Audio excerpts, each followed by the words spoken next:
Anastasia, Band 6 – Das Wissen der Ahnen. Die Geschichte der Menschheit, erzählt von Anastasia, gelesen von Kess. 5. Kapitel – Vedismus. Anastasia erzählt: Die Menschen leben seit Milliarden von Jahren auf der Welt. Alles auf der Erde war ursprünglich vollkommen erschaffen worden. Bäume, Gras, Bienen und die gesamte Tierwelt.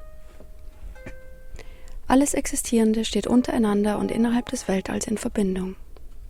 Krönung der Schöpfung ist der Mensch. Und er war in voller Übereinstimmung mit dieser großen ursprünglichen Harmonie erschaffen worden. Die Vorbestimmung des Menschen liegt darin, alles ihm Umgebende zu erkennen und Herrliches im Weltall zu schaffen. Das Ebenbild der irdischen Welt in anderen Galaxien zu vollenden und in jedem neuen Werk dem Irdischen etwas Eigenes, Schönes mit hineinzutragen. Die Wege dahin, dass der Mensch auf anderen Planeten etwas schafft, werden geöffnet sein, wenn der Mensch Versuchungen überwinden kann, wenn er die großen Energien des Alls, die in ihm sind, in einer Einheit festhalten kann und wenn er nicht zulässt, dass eine davon über andere dominiert. Als Signal dafür, dass die Wege der Schöpfung im All geöffnet sind, wird der Tag dienen, wenn die ganze Erde zu einem Garten Eden geworden ist und wenn der Mensch, der die ganze Harmonie der Erde erkennt, sein eigenes Schönes hinzufügen kann. Die Bilanz über sein Tun zieht der Mensch selbst einmal in 1.000.000 Jahren. Wenn er einen Fehler gemacht hat, wenn er zugelassen hat, dass einer Energie aus der Fülle der in ihm vorhandenen der Vorzug gegeben wurde und die anderen dabei vernachlässigt wurden, ereignete sich eine Katastrophe auf der Erde. Dann begann alles wieder von vorn. So war das viele Male. Ein Zeitraum der Menschheit über 1.000.000 von Jahren unterteilte sich in 3 Zeitabschnitte. Der erste war der vedische, der zweite der bildhafte und der dritte der okkulte. Der erste Zeitraum des Lebens der menschlichen Gesellschaft auf der Erde, der vedische, dauerte 990.000 Jahre. In dieser Zeit lebt der Mensch im Paradies, gleichsam ein glückliches Kind, das unter der elterlichen Obhut aufwächst. Im vedischen Zeitalter ist Gott der Wegweiser des Menschen. Alle Gefühle Gottes sind im Menschen vorhanden, und über sie ist der Mensch in der Lage, jeden Rat Gottes zu erkennen. Wenn der Mensch plötzlich einen Fehler macht, kann Gott diesen korrigieren, ohne dabei die Harmonie zu stören oder die Freiheit des Menschen einzuengen. Er weist nur darauf hin.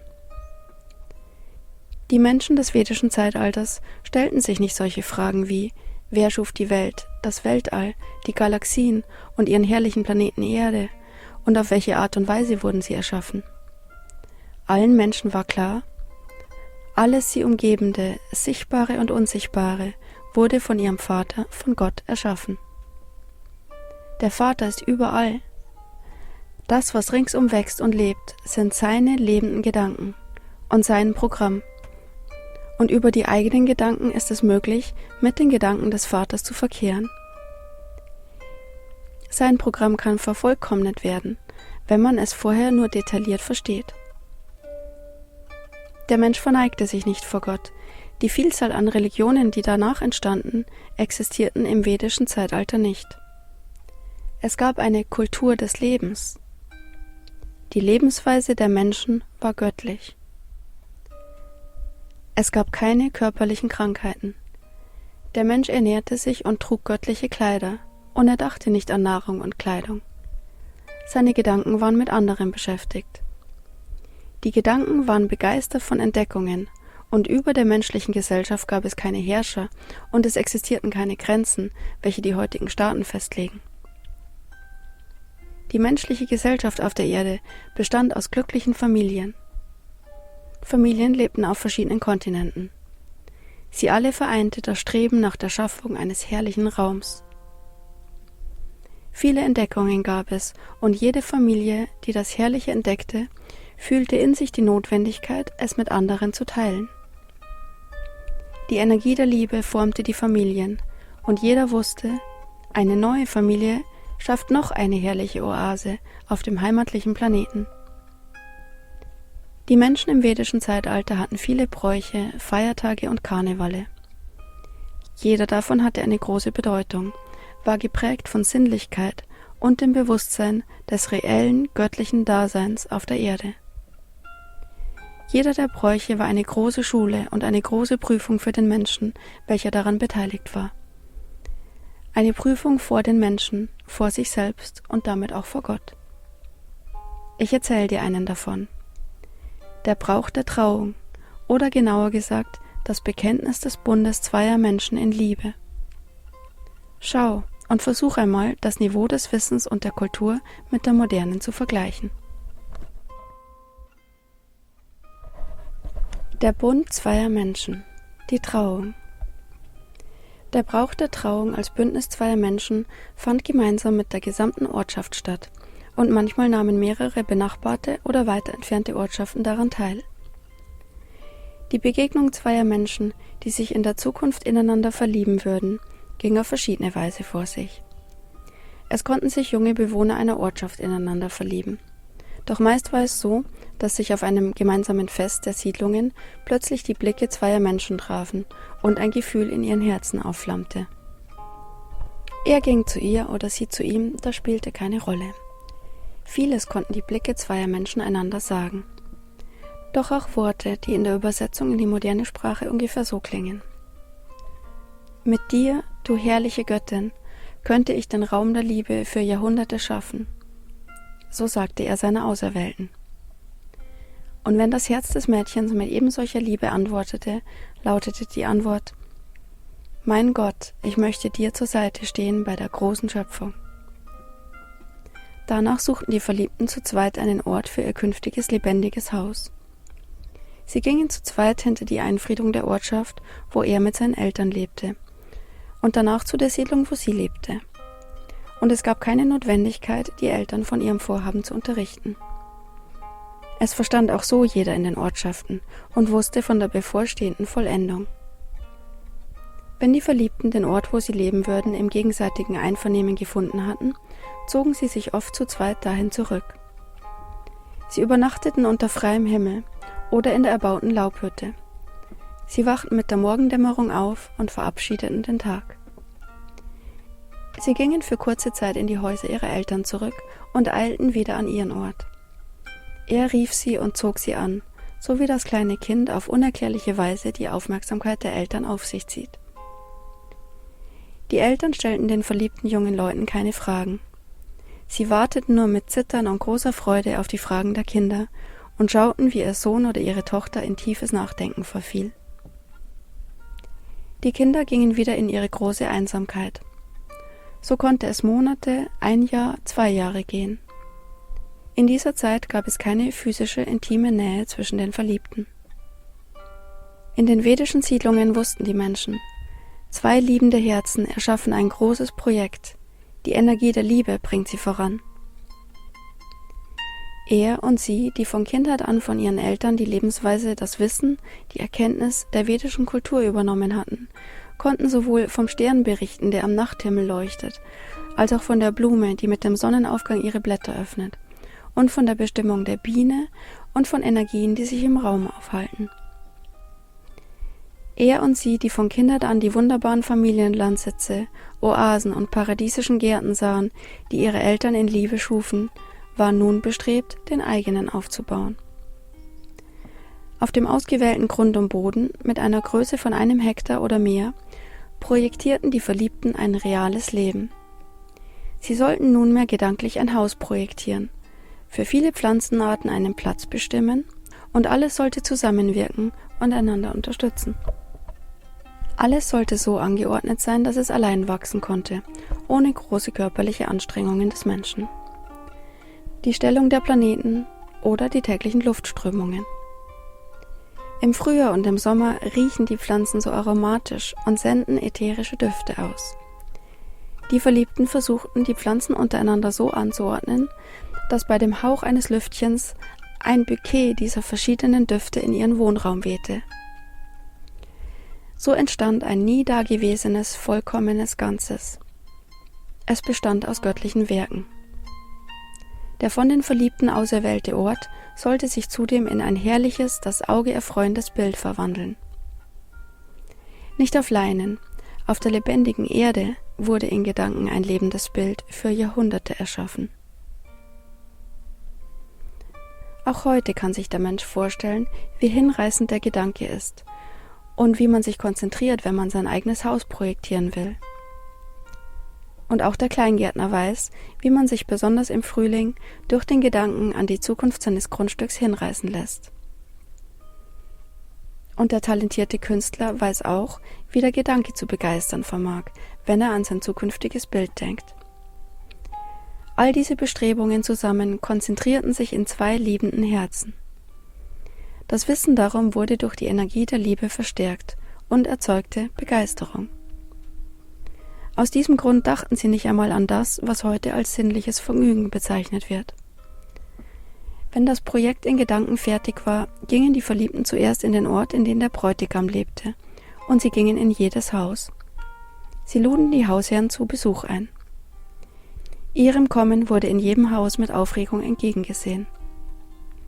Die Menschen in der vedischen Kultur wussten, wenn Verliebte kommen, besucht die neue Energie göttlicher Liebe ihr Anwesen wenigstens für einen Augenblick. Und der jungen Liebe lächelt der herrlich weite Raum jeden Familienlandsitzes zu. Das ist keine Erfindung, kein okkulter Glaube, denn auch jetzt mag es jeder, wenn neben ihm ein lieber Mensch lebt und kein böser. Die Verliebten können nicht böse sein, besonders dann nicht, wenn sie zu zweit kommen. In jeder Familie des Ortes gab es Aufregung. Wenn das junge Paar den Garten, einen Hof oder ein Haus aufsuchte, sprach es mit den Hausherren nur wenig, höchstens einen Satz wie »Oh, wie herrlich ist Ihr Apfelbaum« oder »Wie tiefsinnig Ihr Kater schaut« oder »Ihr Bär ist aber taktvoll und fleißig«. Das Lob der Verliebten über den Baum, der im Garten wächst, oder über den Kater, der bei ihnen lebte, bedeutete Anerkennung eines würdigen Lebens der älteren durch die jüngere Generation. Die Bewertung kam immer von Herzen, denn das Lob dieses Menschen bedeutete, dass auch er bei sich solch einen Baum oder einen kleinen Bären haben wollte. Und mit Stolz und großer Freude vor der ganzen Ortschaft bemühte sich jeder, den jungen Leuten das zu schenken, von dem sie mit ihrem Lob bekundeten, dass sie es gern hätten. Und dann warteten sie mit Ungeduld auf den Tag, den die jungen Leute benannt hatten, damit sie ihnen ihr Geschenk überreichen konnten. Dann gingen die jungen Leute im Ort der Braut von Haus zu Haus. Mitunter reichten 3 Tage aus, um die Familienlandsitze in 2 Orten zu besuchen. Manchmal kam es auch vor, dass eine ganze Woche dafür zu wenig war. Wenn die jungen Leute die Landsitze besucht hatten und der für alle festgelegte Tag herangerückt war, kamen alte und junge Leute beider Ortschaften in aller Frühe zu Besuch. Die Menschen stellten sich um das Stück Land auf, das die jungen Leute mit trockenen Zweigen gekennzeichnet hatten. In der Mitte neben der Laubhütte war ein kleiner Erdhügel, der mit Blumen geschmückt war. »Sieh, jetzt siehst du gleich ein ungewöhnliches Bild.« Da ist er, sieh, der junge Mann geht heraus zu den Bewohnern der beiden Ortschaften. Er ist schön wie Apollo. Helle Haare, blaue Augen, so steigt er auf den Hügel. Er, mit dem Namen Radomir, ist aufgeregt, als er sich vor all den Menschen hinstellt. Alle Augen der Menschen sind nur auf ihn gerichtet. Dann beginnt er in der eingetretenen Stille mit seiner Rede. Vor allen legt er das Projekt des neuen Raumes, den er mit seiner Liebsten geschaffen hat, dar. Radomir zeigt, wo ein Apfelbaum, ein Kirschbaum und ein Birnbaum wachsen werden, wo ein Hain mit Kiefern, Eichen und Zedern und Erlen sein wird, welche Sträucher mit vielen Beeren zwischen ihnen wachsen werden. Er nennt die duftenden Gräser und erzählt, wie bequem die Bienen im Wäldchen ihr Haus bauen können und wo der fleißige Bär im Winter schlafen wird. Er spricht sehr schnell und begeistert und legt seine Gedanken dar. Seine Rede dauert ungefähr 3 Stunden. Aufmerksam und aufgeregt hören ihm die Menschen zu, und jedes Mal, wenn der junge Mann einen Fleck zeigt, wo nach seinem grandiosen Plan eine Pflanze wachsen soll, tritt einer der ihm zuhörenden Menschen hervor, stellt sich an diesen Platz, wo der Apfelbaum, der Birnbaum oder die Kirsche wachsen soll. Manchmal tritt eine Frau hervor, mal ein Mann oder ein Greis. Es kann jedoch auch ein Kind sein, mit Augen voller Verständnis, Weisheit und Freude. Die aus dem Kreis heraustretenden Personen haben gerade einen Setzling der Pflanze in der Hand, die der junge Mann genannt hat und zu der er den Platz gezeigt hat, wo sie wachsen soll. Vor jedem, der aus dem Kreis heraustritt, verneigen sich die anderen, weil er das Lob der jungen Leute erhalten hat, als sie ihr Anwesen besuchten, dafür, dass es so gut wachsen konnte. Das bedeutet, dass der Heraustretende das Lob des Schöpfers verdient hat, unseres Vaters und alles liebenden Gottes. Eine solche Schlussfolgerung hatte nichts mit Aberglauben zu tun. Sie ergibt sich logisch. Die Menschen der vedischen Kultur verhielten sich gegenüber den Jungverliebten, welche das Projekt der herrlichen Oase verwirklichten, wie gegenüber Gottheiten. Und dieses Verhalten war berechtigt. Der Schöpfer hatte die Welt mit Begeisterung, mit Liebe geschaffen. Auch die jungen Leute schufen ihr herrliches Projekt mit der Begeisterung der Liebe. Nun hatte der junge Mann seine Rede beendet und steigt von dem kleinen Hügel hinab, geht zu seinem Mädchen, das aufgeregt und zitternd alles verfolgt. Er nimmt sie bei der Hand und zieht sie auf den Hügel. Nun stehen sie beide auf der Anhöhe. Der junge Mann sagt nun vor allen: Den Raum der Liebe hier habe ich nicht allein geschaffen. Neben ihnen und vor euch steht der Mensch, von dem ich so begeistert bin. Das Mädchen, besser gesagt die Jungfrau, senkt zunächst den Blick. Jede Frau hat ihre eigene Schönheit, doch es kann in ihrem Leben Augenblicke geben, da sie über allen steht. In der heutigen Kultur gibt es keine solchen Augenblicke. Doch damals? Schau! Da richtet sich der Blick Lyubomilas, wie das Mädchen auf der Anhöhe heißt, auf die Menschen. Es ertönt ein Ruf des Entzückens aller Menschen, die vor ihr stehen. Auf dem Antlitz des Mädchens zeichnet sich ein mutiges Lächeln ab. Die Energie der Liebe erfüllt sie. Die Röte ihrer Wangen ist stärker als üblich. Der Gesundheit ausstrahlende Körper der Jungfrau und ihre hellen Augen hüllen die Menschen und alles im Raum um sie herum in Wärme. Ringsherum erstarrt alles für einen Augenblick. Vor den Menschen strahlt eine junge Göttin in all ihrer Schönheit. Und daher kamen die Eltern der Jungfrau auch nicht gleich zur Anhöhe, auf der die Verliebten stehen, sondern langsam, in Begleitung der älteren und jüngeren Familienmitglieder. Sie bleiben bei dem Hügel stehen und verbeugen sich zunächst vor den jungen Leuten. Dann fragt die Mutter, das Mädchen, ihre Tochter: Die ganze Weisheit unseres Geschlechts ist in dir. Sag uns, meine Tochter, siehst du die Zukunft des von dir erwählten Grund und Bodens? Ja, Mama, sagte die Tochter. Sag mir, meine Tochter, setzte die Mutter fort, gefällt dir alles in der Zukunft, die du siehst? Das junge Mädchen konnte verschieden auf diese Frage antworten. Meist war die Antwort: Ja, Mama, hier wird ein paradiesischer Garten sein, ein lebendiges Haus. Doch in dem Fall antwortet das temperamentvolle Mädchen mit geröteten Wangen seiner Mutter vor allem unkonventionell. Das Projekt ist gut, es gefällt meiner Seele. Doch ich möchte dennoch mein eigenes etwas einfließen lassen. Sie springt schnell vom Hügel und läuft zwischen den Menschen zum Rand des zukünftigen Gartens, bleibt stehen und sagt: Hier soll ein Nadelbaum stehen und daneben eine Birke. Wenn der Wind aus der Richtung bläst, trifft er auf die Zweige der Kiefer, dann auf die der Birke. Dann bittet der Wind die Zweige der Bäume im Garten, eine Melodie zu singen. Sie wird sich nie genau wiederholen, doch jedes Mal eine Freude für die Seele sein. Und hier, das Mädchen geht etwas zur Seite, hier sollen Blumen wachsen. Zunächst soll die rote Farbe aufleuchten, hier violett etwas später und hier Weinrot. Das Mädchen mit roten Wangen wie eine Fee tanzt durch den Garten und wieder kommen die im Kreis verbliebenen Menschen in Bewegung und eilen, die Samen in der Hand, zu jenen Stellen des Grundstücks, die das leidenschaftliche Mädchen zeigt. Nach ihrem Tanz eilt sie wieder zum Hügel, stellt sich neben ihren Auserwählten und spricht: Jetzt wird hier ein herrlicher Raum sein. Die Erde wird ein wundervolles Bild zeigen. Wieder wendet sich die Mutter an das Mädchen. Sag allen Menschen, meine Tochter, wer wird die Krönung über diesen herrlichen Raum sein? Wem von allen auf der Erde lebenden Menschen könntest du mit deiner Hand einen Kranz auflegen? Das Mädchen lässt den Blick über die Menschen schweifen, die um sie herum stehen, mit den Setzlingen und Samen in der Hand. Jeder steht auf dem Platz, den ihm der junge Mann, als er sein Projekt darlegte, zugewiesen hat und wo das Mädchen das Schöne aufgezeichnet hatte. Doch niemand legt die Samen in die Erde. Der heilige Moment ist noch nicht gekommen.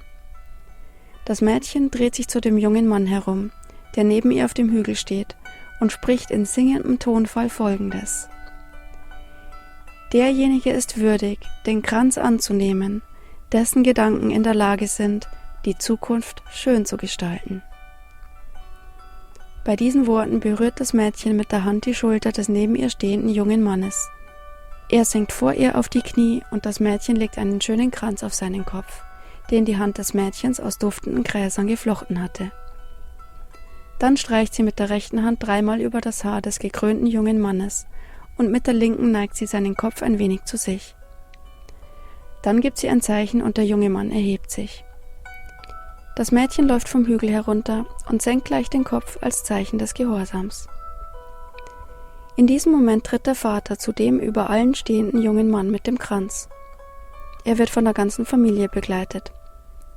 Vor der Anhöhe bleibt er achtungsvoll stehen und nach einer Pause spricht der Vater, der den Blick auf seinen Sohn richtet: Wer bist du, dessen Gedanken fähig sind, den Raum der Liebe zu erschaffen? Und der junge Mann gibt zurück: Ich bin dein Sohn und der Sohn des Schöpfers. Sagt der Vater: Ein Kranz wurde dir auferlegt als Verkünder einer großen Mission. Was wirst du, der Gekrönte, mit der Macht über deinen Raum machen? Ich werde eine herrliche Zukunft schaffen. Mein Sohn und gekrönter Sohn des Schöpfers, woher wirst du die Kraft und die Begeisterung nehmen? Und der Sohn sagt: Aus der Liebe. Sagt der Vater: Die Energie der Liebe ist fähig, im gesamten All zu wandern. Wie kannst du die Widerspiegelung der Liebe des Alls auf der Erde erkennen? Sagt der Sohn: Es gibt ein Mädchen, Vater, und sie ist für mich die Widerspiegelung der Energie der Liebe des Alls auf der Erde. Bei diesen Worten geht der junge Mann zu dem Mädchen hinab, nimmt sie bei der Hand und führt sie auf den Hügel. Sie nehmen sich bei den Händen und sehen, wie zwei Familien eine Gruppe werden, sich umarmen, scherzen und lachen, sowohl kleine Kinder als auch alte Menschen. Wieder wird alles still, als der junge Mann die Hand hebt und spricht: Dank an alle, die mir zuhörten. Die Seele hat die Schaffung eines neuen Raums mitgeteilt. Danke allen, die die Energie der Liebe erlebten. Möge das vom Traum der Seele Erdachte als Schössling auf der Erde aufgehen. Diese Worte bringen die ringsherum stehenden Menschen in freudige Bewegung. Mit Stolz und Freude und aufgeregt legen die Menschen die Samen und Setzlinge in die Erde. Jeder setzt nur einen Setzling an die Stelle, die der junge Mann, als er sein Projekt darstellte, ihm zugewiesen hatte. Diejenigen, denen kein Platz zugewiesen wurde, gehen um das vorher festgelegte Grundstück herum und ein Reigenlied singend werfen sie den mitgebrachten Samen in die Erde. Es vergehen nur wenige Minuten und ein herrlicher Garten ist angelegt, der von einem Traum geschaffene Raum. Die Menschen treten wieder hinter die Linie des Grundstücks. Nur die zwei Familien umringen noch den Hügel, wo die Verliebten stehen. Regentröpfchen fallen auf die Erde. Es ist ein sehr warmer, ungewöhnlicher und kurzer Regen. Tränen der Freude und der Rührung des Schöpfers, die den von seinen Kindern geschaffenen herrlichen Raum umspülen.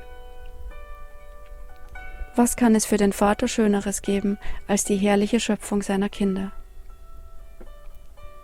Wieder hebt der gekrönte junge Mann die Hand und sagt, als alles still ist: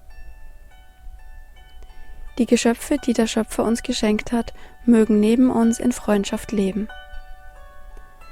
Der junge Mann und das Mädchen steigen von der Anhöhe herunter und begeben sich zur Laubhütte, wo sie früher waren, als sie das Projekt vollzogen.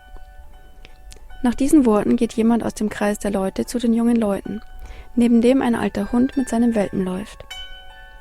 Der Hund ist der, den die jungen Leute bei ihrem Rundgang anerkannt hatten und der ihnen sehr gefiel. Mit einer Verbeugung schenkt der Mann der Braut den Welpen. Dem alten Hund gibt er ein Kommando und er legt sich zu den Füßen des jungen Mannes mit dem Kranz. Der Hund ist so abgerichtet, dass er dem Menschen hilft, alle anderen Tiere auszubilden.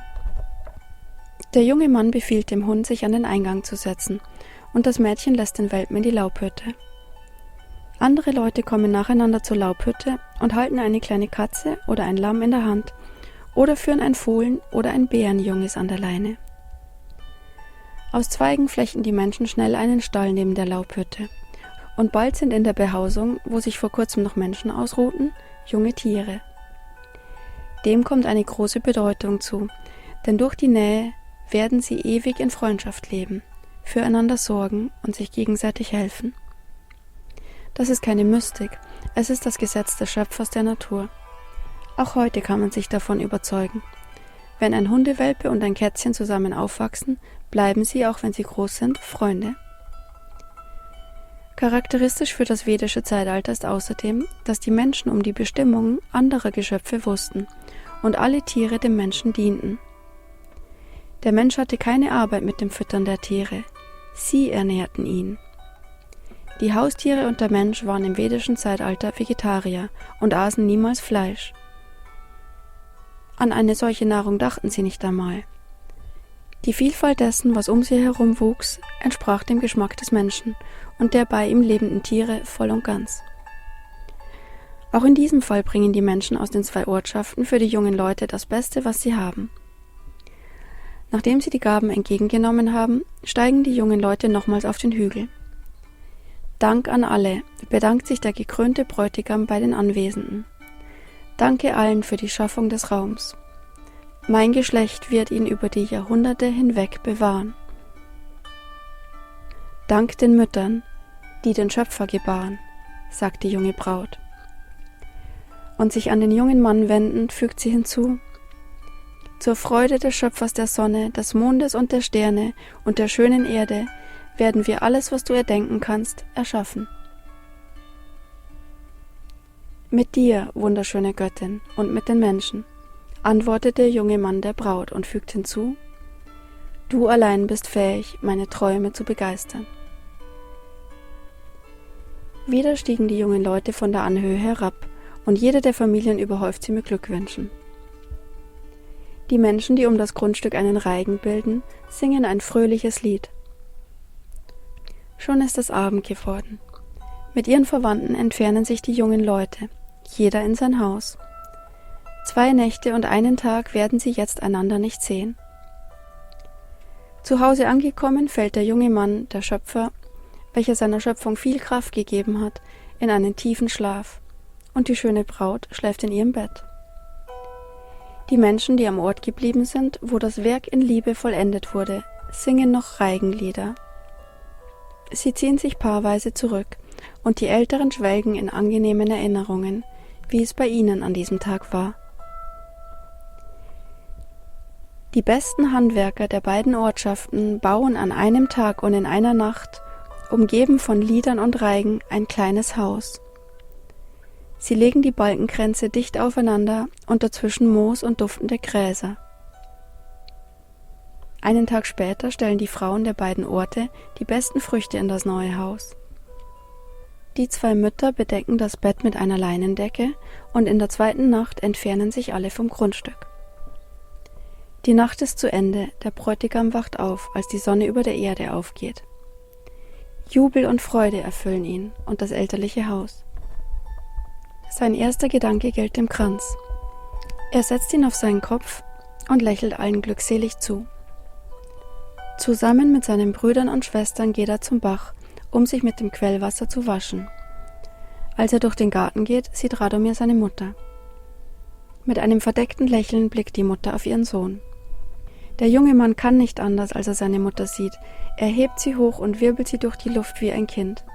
Dabei ruft er: Wie wunderbar ist das Leben! Ach Mama, Mama! Huch, ruft die Mutter und lacht. Der Großvater lächelt verstohlen. Die Großmutter tritt an die übermütige Person heran.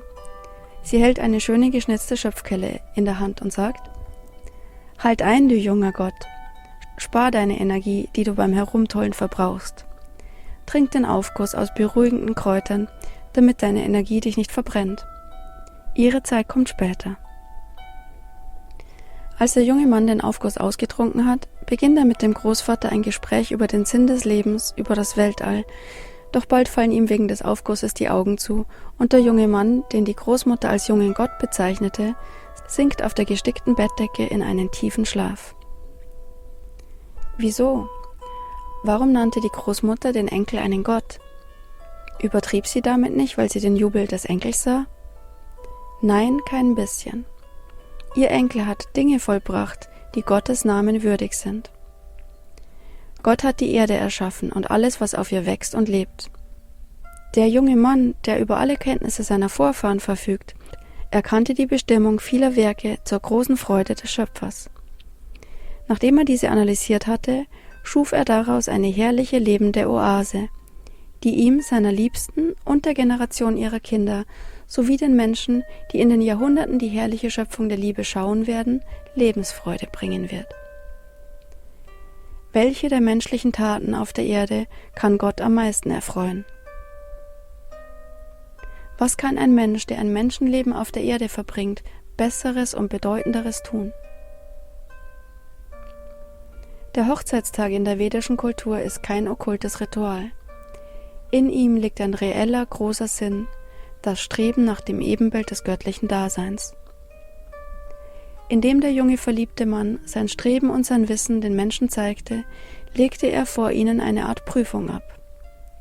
Aus seinen Handlungen war ersichtlich, dass er über das ganze Wissen aller Generationen vom Ursprung an verfügt. Doch er brachte auch sein eigenes mit ein. Alle Menschen würdigten das, was er geschaffen hatte. Mit großer Freude hatten sie an den genannten Stellen Bäume gesetzt und Gräser gepflanzt, und in jedem Frühjahr wird die gemeinsame Schöpfung nun bunter und bunter erstrahlen. Kein Nachbar wird neidisch sein, wenn er sie betrachtet, denn jeder hat seins zur Schöpfung beigetragen. Jeder hatte einen Schössling gesetzt. Wenn es noch mehr solcher Familienlandsitze geben wird, wird die Erde wie in einem blühenden göttlichen Garten gekleidet sein. Jeder in der vedischen Kultur wusste, das Leben des Menschen ist ihm auf ewig gegeben. Das Leben wiederholt sich dann auf herrliche Art und Weise, wenn die Lebenden nach dem Schönen streben. Und hier in Kursiv: die Familienlandsitze. Die Familienlandsitze in der vedischen Kultur. Sie sind es doch, die später in okkulten Büchern als Paradies bezeichnet wurden. Als der Reichtum an Wissen verloren war, war man der Meinung, dass man sie nur über den Wolken erblicken könne. Alles rührt nur daher, dass man einen Grund hat, dem Bedeutung beizumessen, was man als moderne führende Wissenschaft bezeichnet und was in Wirklichkeit nur dazu dient, die Armseligkeit der Gedanken zu rechtfertigen. Ein solcher Streit ohne Taten ist sinnlos, doch die Handlungen zur Beilegung solcher Streitigkeiten können ganz einfach sein. Wenn zum Beispiel alle heute auf der Erde lebenden renommierten Wissenschaftler versuchen, nur eine Oase für eine Familie zu schaffen, erfüllen sie eine Aufgabe, mit der jeder verliebte junge Mann in der vedischen Kultur zurechtkam. Ein Familienlandsitz, auf dem eine glückliche Familie lebt, muss den Nahrungsbedarf jedes Familienmitglieds ständig decken können. Hier dürfen nicht einmal Ansätze einer Krankheit zugelassen werden. Indem die Realität des Bildes sich ändert, wird der Blick des Menschen in jeder Minute erquickt.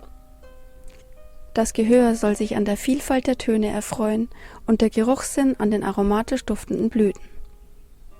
Der Familienlandsitz muss ätherische Nahrung für die Seele geben, das neugeborene Kind pflegen und die Liebe auf ewig erhalten. Dabei sollen die Mitglieder der ganzen Familie keine Kräfte aufwenden, ihre Gedanken müssen frei bleiben. Die Gedanken sind den Menschen für das Schöpferische gegeben. Die wissenschaftliche Welt ist stolz auf illusorische Dinge. Schaut, Raketen fliegen ins All für das Wohl der Menschen. Ist das etwa zu ihrem Wohl? Schaut, Bomben fallen zu eurer Verteidigung. Sind sie aber etwa für die Verteidigung? Schaut, der gelehrte Arzt rettet Leben. Davor jedoch wurde das Leben jede Minute durch die Lebensweise vernichtet. Das Leben eines Sklaven wird gerettet, um seine Qualen zu verlängern. Die Welt der Wissenschaft wird nicht in der Lage sein, auch nur ein Abbild eines herrlichen Familienlandsitz zu schaffen. Schon deshalb, weil es ein Gesetz des Universums gibt. Ein Schöpfer, der von der Liebe erfüllt ist stärker als alle Wissenschaften, die keine Liebe in sich tragen. Kursive Hervorhebung Ende. Und sie erzählt weiter: Der gekrönte junge Mann schlief schon die 2. Nacht. Nichts störte seinen tiefen Schlaf. Nur das Bild der Geliebten glänzte wie Sternenlicht. Im Traum setzte er sich gleich dem geschaffenen Raum, der Macht und der Vielfalt des Universums. Radomir wachte vor dem Morgengrauen auf. Er weckte niemanden, setzte seinen Kranz auf und nahm das Hemd, das seine Mutter bestickt hatte. Er lief zum Bach mit dem Quellwasser. Der Mond beleuchtete den frühen Weg. Girlanden aus Sternen blinkten noch am Firmament. Als er sich im Bach gewaschen hatte, zog er das Hemd an und ging schnell an das ersehnte Werk. Der Himmel wurde heller. Und nun steht er allein an dem Ort, wo vor kurzem noch das jubelnde Fest der beiden Ortschaften war und den er mit seinem Traum erschuf. Derjenige, der etwas Ähnliches nie erlebt hat, wird nicht verstehen, welche Macht an Gefühlen und Empfindungen in einem Menschen in einem solchen Augenblick sein kann. Man könnte die Gefühle und Empfindungen als göttlich bezeichnen. Und diese Gefühle wuchsen in zitternder Erwartung des Strahls der Dämmerung an, in dem, da ist sie, seine schöne Ljubomila. Sie steht im Schein des Strahls der Dämmerung. Sie war ihm und ihrem Werk entgegengeeilt.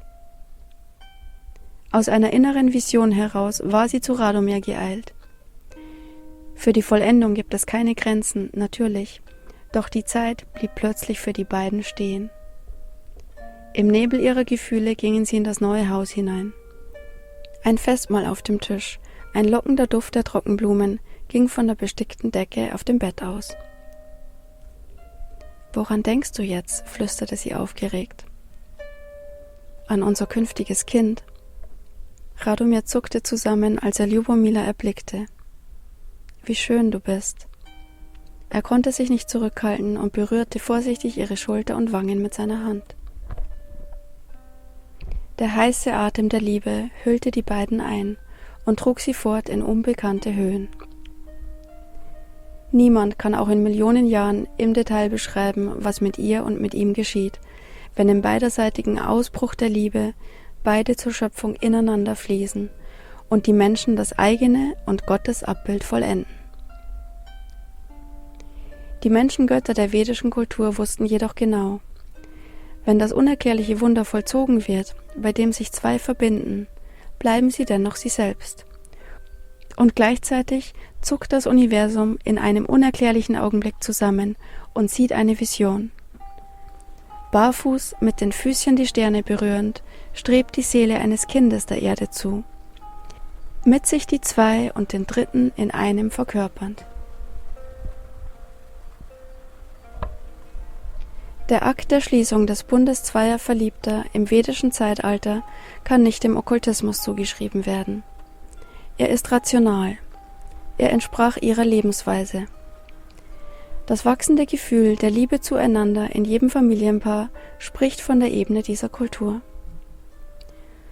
Heute erlischt bei Ehepaaren das Gefühl der Liebe füreinander fast immer. Die Energie der Liebe verlässt sie und es wird von der menschlichen Gesellschaft aufgenommen, als müsse das so sein. Doch diese Situation ist für den Menschen unnatürlich. Sie zeugt davon, dass die Lebensweise der Menschen von heute unnatürlich ist. Nicht mit dem Verstand, sondern mit dem Herzen und der Seele verstanden die Verliebten im vedischen Zeitalter, dass das Aufflammen der Gefühle der Liebe ein Aufruf zur göttlichen Schöpfung ist. Achte darauf, was die Verliebten zuerst vorhatten. Im Ausbruch der Begeisterung erschufen sie zu zweit gedanklich ein Projekt. Das Projekt des Raumes für ihre Liebe. In dem von ihnen geschaffenen Raum zeugten sie ein Kind. 3 wesentliche Gefühle der Liebe vereinten sie in eines für immer. Denn der Mensch liebt sein ganzes Leben lang unerklärlich für sich selbst, den Heimatort, seine Heimat, sein Kind und die Frau, mit der er das alles schuf. 3 Gefühle der Liebe, nicht nur eins, können ewig leben. Die Geburt eines Sohnes oder einer Tochter in einer Familie des vedischen Zeitalters ist auch ein hochrangiges Fest und ein Brauch mit Lebenssinn. Es gab noch viele Feste in jenen Zeiten. Es gab keine Ehebrüche. Millionen glücklicher Familien schmückten die Erde. Erst später sagen einige der heutigen Historiker, um den Regierenden zu gefallen, dass der Urmensch einst dumm war. Er tötete die Tiere, aß hingebungsvoll deren Fleisch und kleidete sich in die Pelze. Derjenige hat eine ungeheure Lüge nötig, der die Abscheulichkeit seiner Taten zu rechtfertigen versucht.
la